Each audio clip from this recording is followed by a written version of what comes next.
Your mind and body are one, not separate, as we've been led to believe. And the quality of both your breath and posture mirror the way you show up in this world.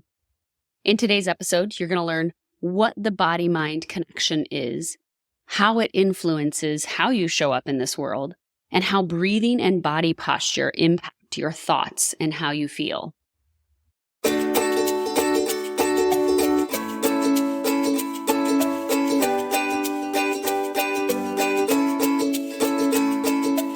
Welcome to Health, Harmony, and Happiness with Kathy.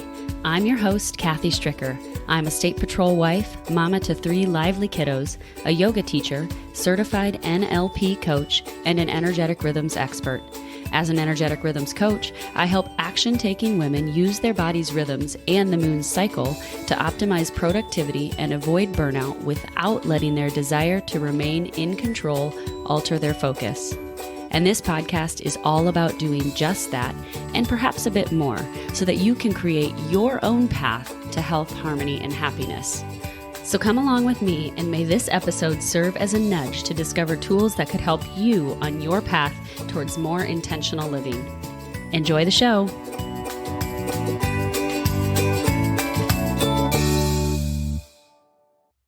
Hey friends, welcome to episode 84 of the podcast. I am so grateful that you are here today.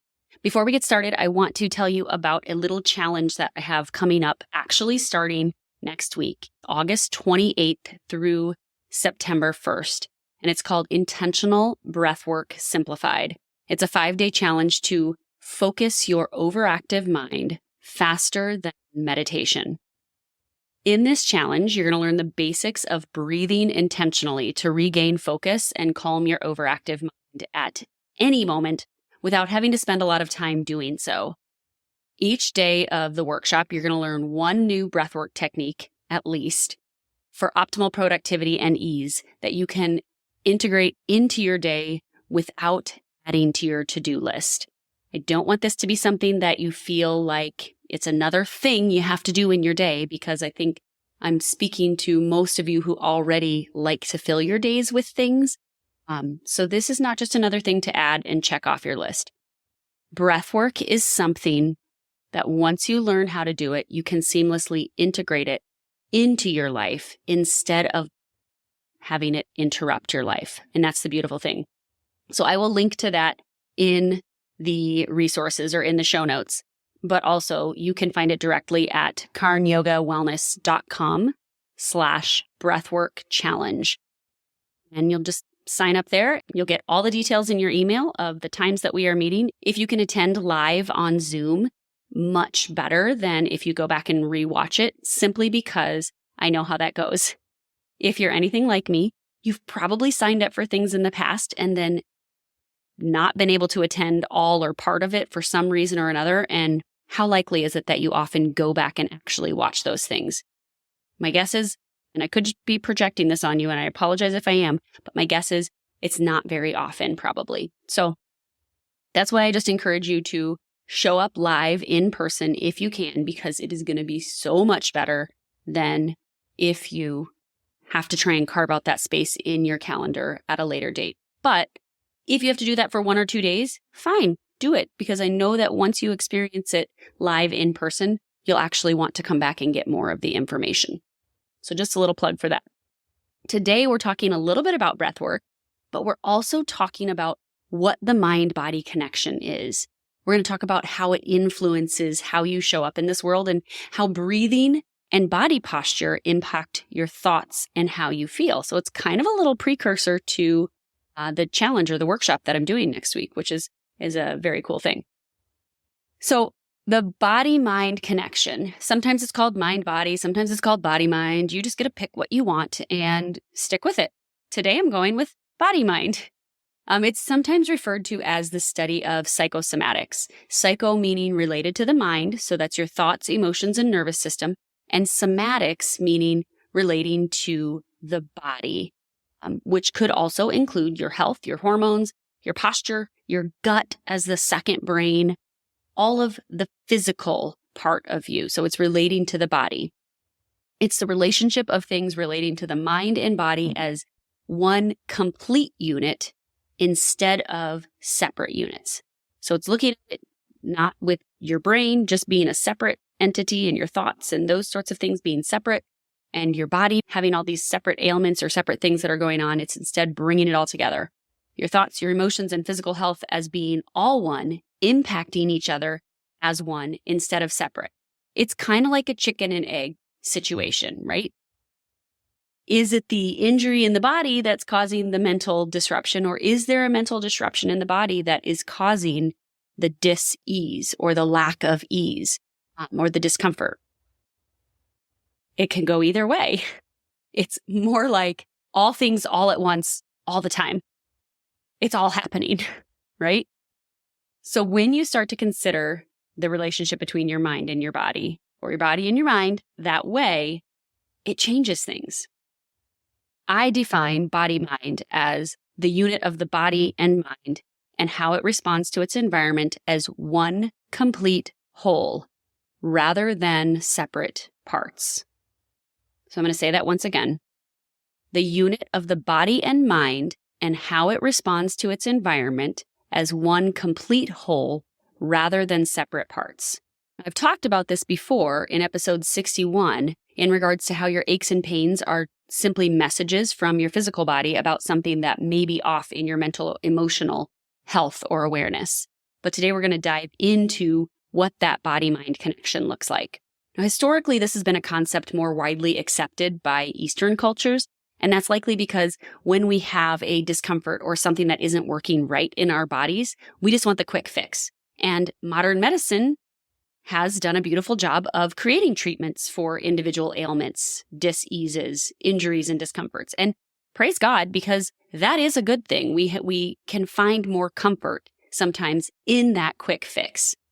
It's sometimes also the easy fix.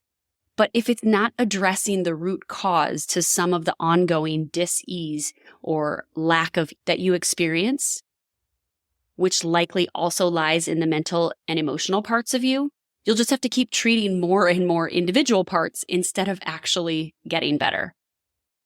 So until you can recognize that everything is one and not separate, and the way your body tries to communicate with you and send you messages is through its discomforts, you'll never ever get to the root cause, be it mental, physical, or emotional. But I'll tell you that breath plays a huge part in all of that. The physical act of breathing communicates how you will move through this life or face this life. So if you can harness and even master your breath, you can master your thoughts or your mind. And on top of that, the perceived threats that we have in our minds also influence how we breathe.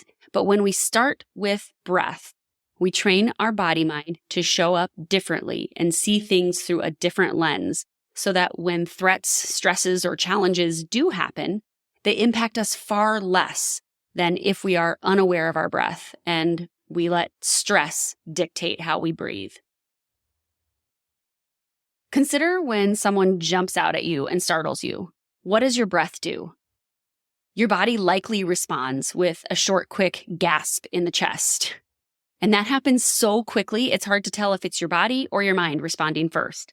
But the breath is shallow. Now consider that fear response happening all the time, day in and day out, because of little worries or stresses that we have just grown accustomed to living with. That's how most of us live. And the fact that this body-mind is so intricately woven together greatly impacts how we show up in this world. That's how most of us live all the time. And the fact that this body-mind is so intricately woven together greatly impacts how we show up in this world. So let's talk about neuroplasty, because that leads into how we show up into this world. Neuroplasty might be a new word for you, but it's really just the brain's ability to adapt and change based on our experiences and thoughts. It means that we can continuously change over the course of a lifetime depending on what we choose to surround ourselves with, including our thoughts.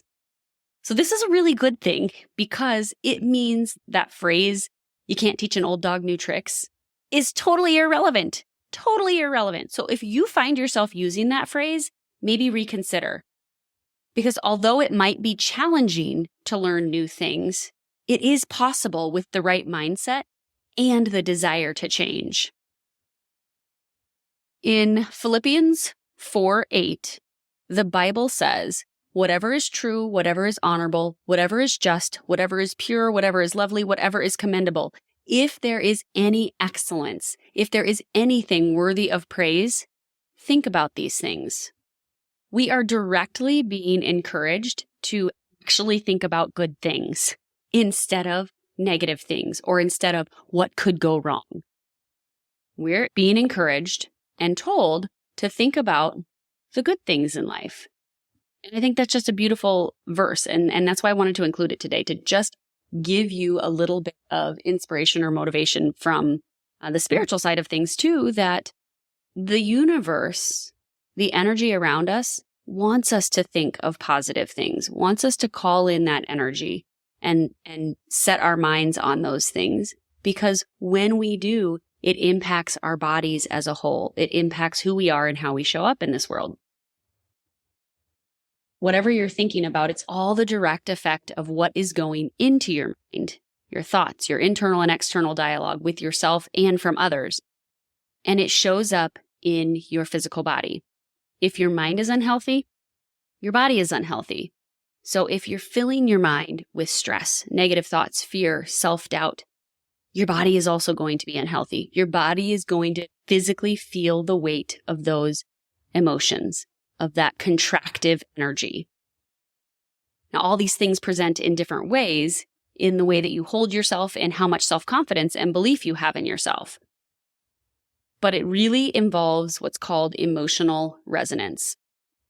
Just as emotional states can affect your posture, facial expressions, and body language, they also shape how we are perceived by others.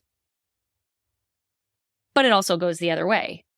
How you consciously or unconsciously hold your body can dramatically change the way you feel as well as the beliefs you have about yourself. This is something we have been talking a lot about with our kids because I think at a young age, it's important to teach kids to learn that the way that they stand and the way that they hold their bodies definitely impacts how they feel and how they show up in this world. So a phrase that I have been using with my kids is to ask them if their collarbones are smiling, which may sound silly and cheesy, but if your collarbones are smiling, it kind of means that they're turned up a little bit, they're upright, and you're standing tall. And that's a posture that is really going to exude confidence and belief in yourself. Even if you don't feel like you have it all the time, if you can create that posture, your mind will start to believe it. Standing with good posture in an open rather than closed stance, so ears stacked over shoulders, shoulders down and back, chest lifted, shoulders over hips, hips over ankles, will communicate self-confidence. And that's what I mean by saying, are your collarbones smiling? It's bringing your shoulders back. It's bringing your chin back just a little bit so that your ears are stacked over your shoulders and your shoulders are over your hips, hips over ankles. Just doing that will dramatically change the way you feel as well as the beliefs that you have about yourself. Studies have even shown that taking these open, expansive postures like power posing or standing in the posture that I just described, but with your hands on your hips, increases feelings of power and confidence. So it's kind of a thing. If you haven't heard of it, it is a thing. It's kind of an old thing, actually. But power posing is to stand. And even if you do this in front of a mirror, much better because you are doing mirror work at the same time. Standing and just embodying that feeling of power and confidence. How you hold your body literally has an impact on your stress response in this world. So how your mind perceives stress and even responds biochemically to it. And I think that's pretty cool that science does show us that these things actually work and that absolutely your body and mind are one and not separate. I like to believe this open posture also calls in positive energy and attracts abundance into your life. So here's the woo-woo part of it. I'm not sure if there is research or science on it, but I'm sure there is some out there somewhere that leading with an open heart and an open presence definitely invites good energy. I certainly would think it would. And not to be left out is the idea that how we move our body, not just in a held posture, but like for instance in yoga postures or sequences, as I've unpacked in previous episodes, or how we move through life, either fast-paced or slow and lethargic, definitely plays a role in how we feel. But also, the touch that we receive impacts how we feel and the release of hormones in our bodies.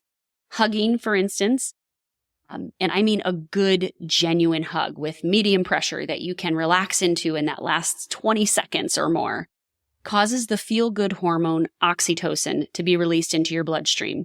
This is that hormone. It's like the love hormone, okay? That's what we'll call it.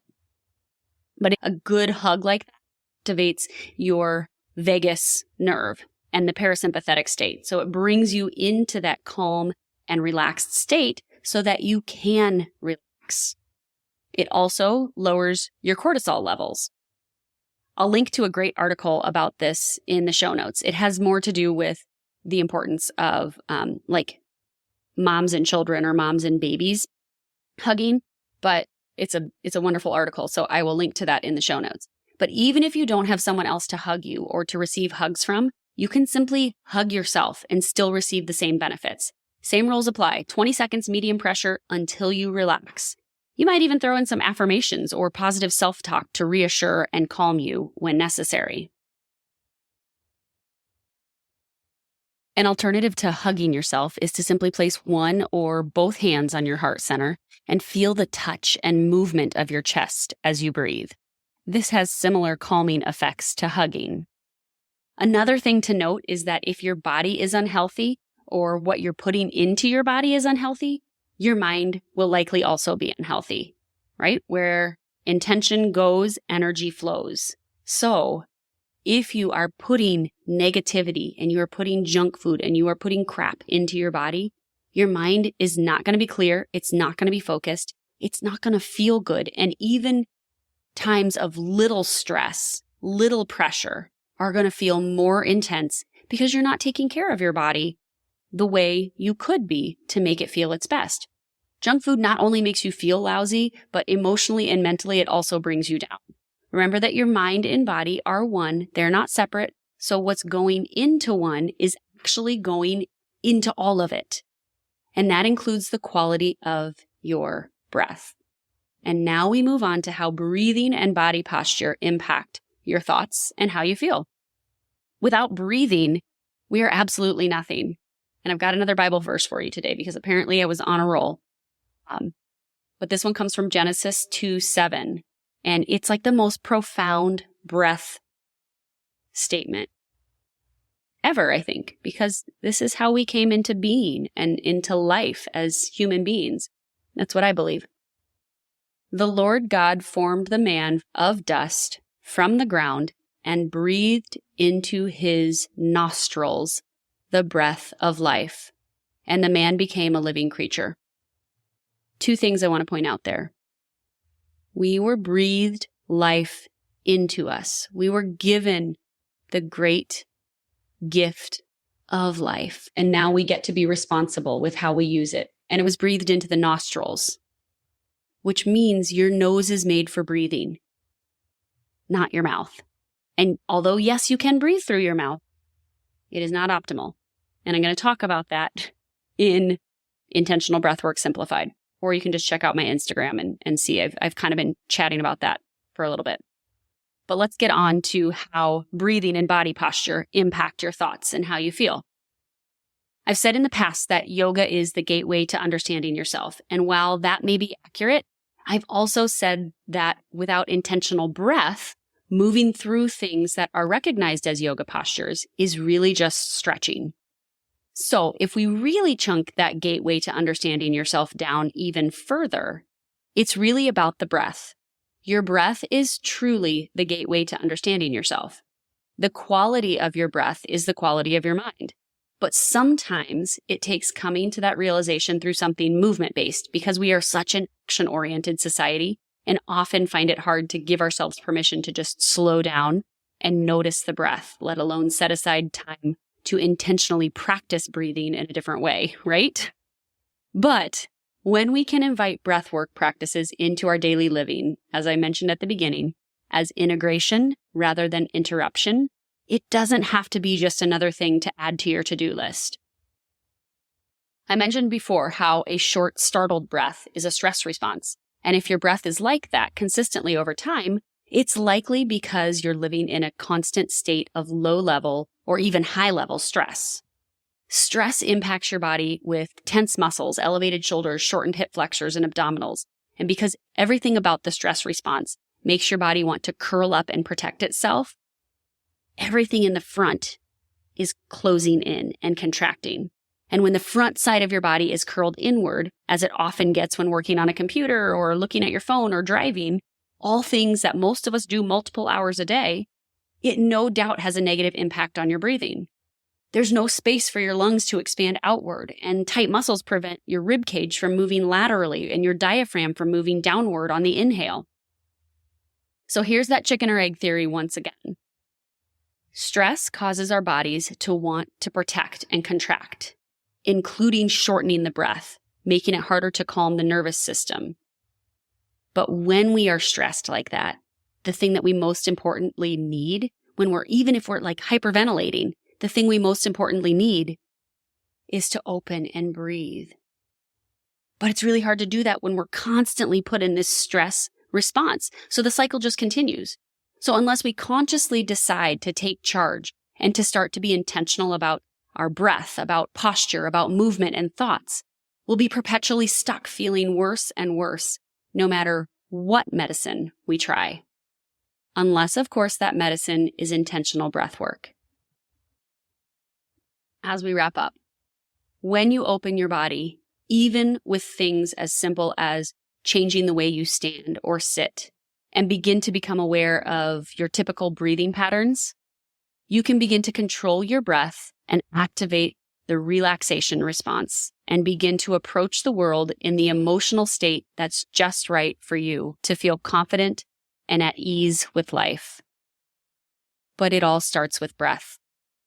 And when the rhythm of your breath aligns with the rhythm of the life you want to be living, you indeed will have that life. Okay, friends, I've dropped a link to Intentional Breathwork Simplified in the resources of this episode, or you can find it at karnyogawellness.com/breathwork-challenge.